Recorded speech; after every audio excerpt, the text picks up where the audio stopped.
here. I'm going to try a recipe out with my new Instant Pot 7-in-1 that I got. I'm excited to try some dried beans. The recipe, it comes from the 30-Day Diabetes Miracle Cookbook. The ingredients will be listed in the description below, but I'll also walk you through as we're going. I'm adjusting it just a little bit from the original recipe because it calls for canned beans, but since we are trying out this new machine, I wanted to try dried beans.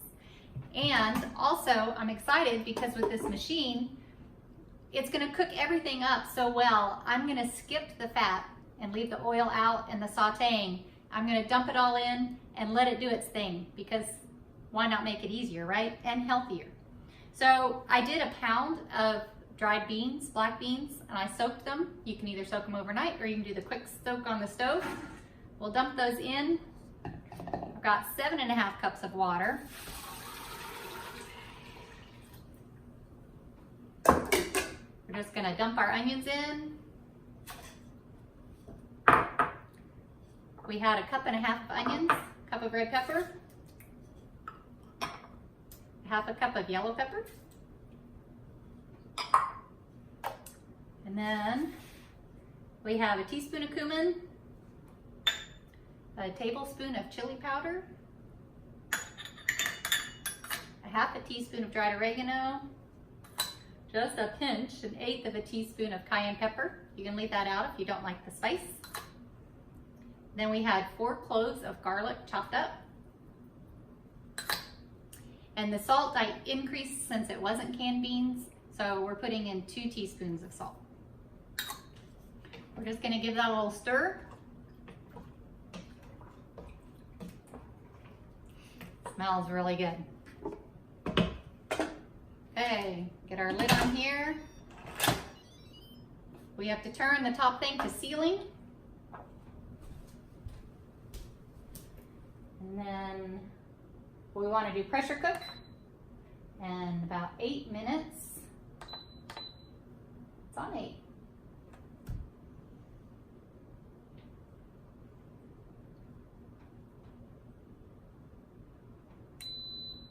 Says on and it's beeping, so we're good to go.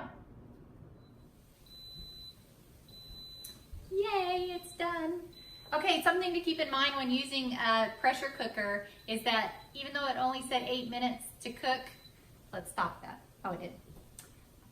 It takes time for it to build up the pressure to begin with. And that was about 22 minutes before it started the 8-minute countdown. So now that it's done, we still can't just open our machine up because it's got all that pressure in it. So there's 2 things we can do. We can either just wait and let it cool down slowly until it releases, or you can turn this top thing to venting, and it's gonna sputter and spit a lot. So you don't want it to be somewhere it's gonna make a terrible mess. But I think that's what I usually do because I'm always in a hurry and I want to eat what's in the pot. So I'm gonna turn it, and I'm gonna step away here a little bit because I don't know how much this is gonna spit. Depending on what you're making will determine how much it's gonna do. I always have a towel handy in case I need to put it around.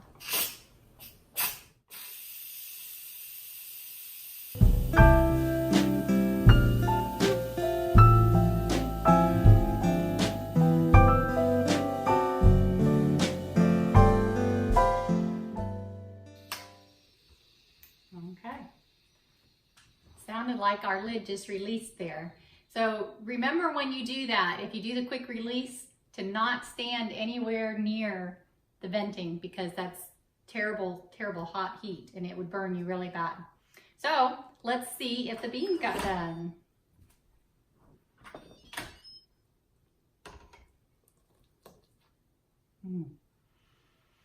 Smells good.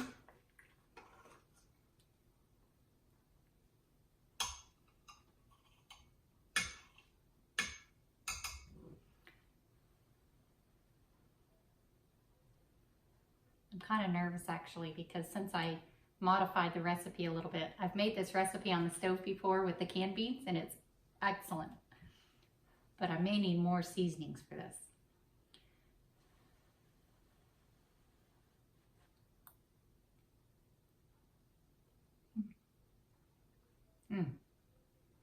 Really good, and the beans are good and soft.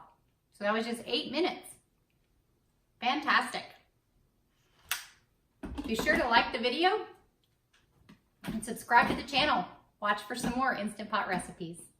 So we made this yummy black bean soup, and it's pretty soupy. And if you'd like it to be a little bit thicker, just take maybe 2 or 3 cups out, put it in your blender, blend it up, add it back in. Then it makes a nice thickening, creamy sauce.